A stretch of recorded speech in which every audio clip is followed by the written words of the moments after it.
roll. 1, 1, 2, 1, 1, 2, 3, 2, 1, 1, 2, 3, 4, 3, 2, 1, 1, 2, 3, 4. So sometimes teachers ask, what can I do to get my students sing? Sometimes maybe the question is, how do I get them to sing better? And at times, how do I get them to sing at all? So I'd like to talk a little bit about school culture and how that maybe impacts your singing culture.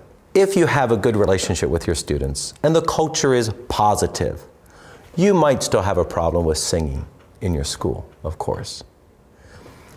But if you have a difficult relationship with your students and things aren't going real well, there's a fair amount of tension, you find yourself frustrated and showing that frustration, you have a sense that they're talking behind your back, and there's just a lot of restlessness. Good chance you're going to also have problems when you go to sing. And so I would encourage teachers to think about that. If you're struggling with an overall singing culture, is there other things going on in the school that when you go to sing, you're down one already because of what has been going on in the classroom before?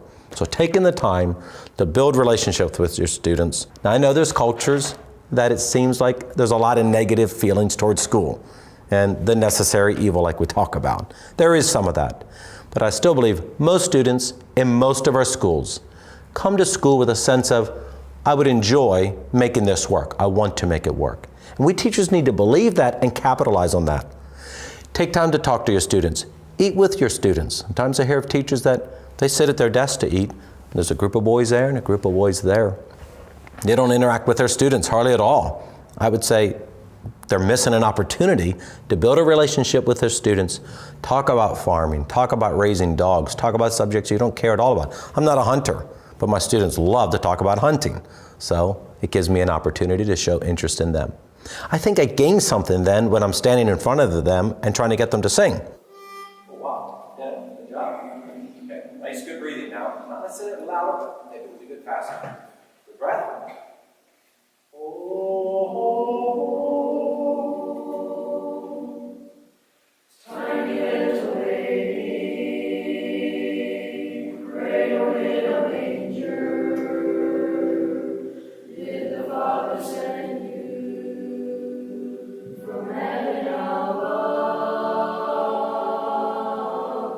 You know, if your school struggles with singing and even a negative attitude, there's no easy fix. I mean, teachers have to know that. This is not, you know, if we do these 3 things, it's going to work. It just is not that simple. Be patient. Maybe do singing in smaller segments. Sing 15 minutes. Good job. Thanks for trying hard today. And go back. If you're frustrated, you can't afford to show that frustration because singing is an opportunity to express good feelings and joy. And if a teacher's frustrated and starts talking in a way that, you know, can't you get this part? Or come on, what's going on? Or can't we do any better than that? That probably is it's gonna go downhill quickly. And I'm not talking about when students are misbehaving to call them out in a way that gets the job done. They're supposed to stop, they're supposed to pay attention. We need to do that. But keep your attitude positive. Someday you will grow up to be the Lord of all.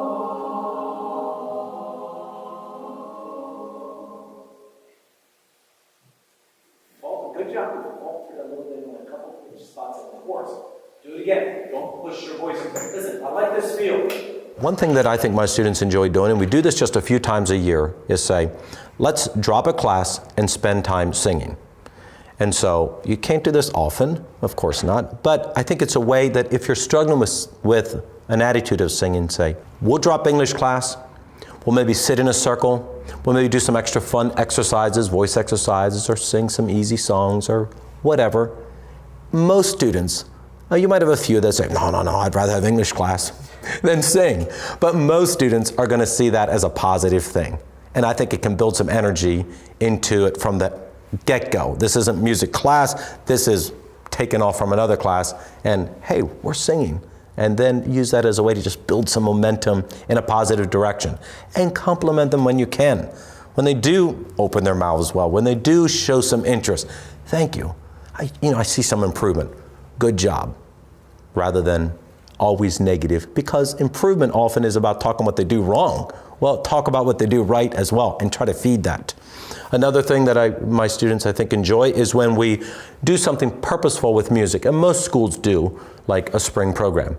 But Christmas caroling can be an early one in the year. You know what? I don't think we're ready to go Christmas caroling. You tell your students. Really? Do you think we are? I mean, are we, how do we look when we sing? Are we singing enough that we can carry this? Why don't we work hard? And I'm willing to work hard if you're willing to work hard. In the next 2 months before Christmas, let's go ahead and sing some Christmas songs. Let's see if we can build our volume, build our expression, so that we have something that's worthwhile presenting. If you work hard, I'd love to take you. Maybe you have a grandmother, maybe a neighbor. For our school, of course, we're a little larger. We can go to the mall. We sing there. We sing at Teen Challenge. Those kind of places where there's an audience, but we can't go unless we can unless we can sing loud enough. So we find that to be a very energizing thing, where there's purposeful opportunity to sing, and it's tied to you have to work hard too. It's not a punishment, it's an incentive. Do fun things when you sing, not just sing heavy songs, voice exercises. The scale, doing that in various ways, I think can happen. There's lots of resources to find ideas for that.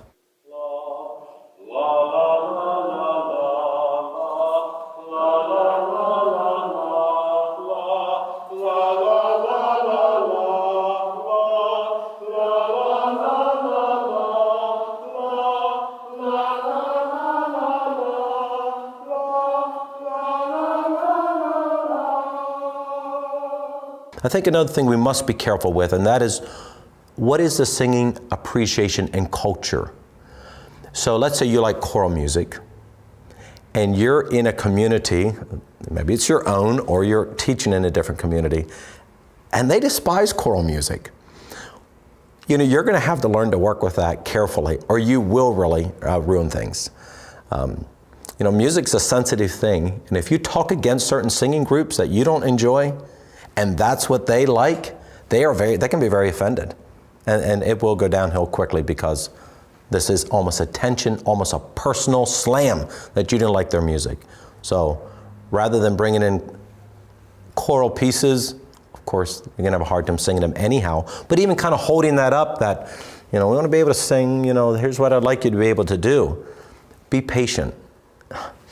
Sing their songs, at least at the beginning. I already one year, and sensing some frustration with that, I said, hey, you know what, why don't you bring in some music and we'll sing it. Now they brought in all kinds of music that wasn't quite what I enjoy. But we sang them anyhow, and they enjoyed it. I didn't use those for program songs, but I think they had a sense of, hey, here's our opportunity to bring in our kind of music. And I didn't mock it in any way. I didn't talk about, oh, what's this music? We photocopied it, put it in our binders, enjoyed singing it, tried to make it as positive, and I think I gained a lot by just showing that I don't look down on your music. And then when it was the music I enjoyed more, some arranged music or choral music, I think then they were a little better or more willing to cooperate. So, be patient, compliment them when you can. Make sure you're not expressing frustration.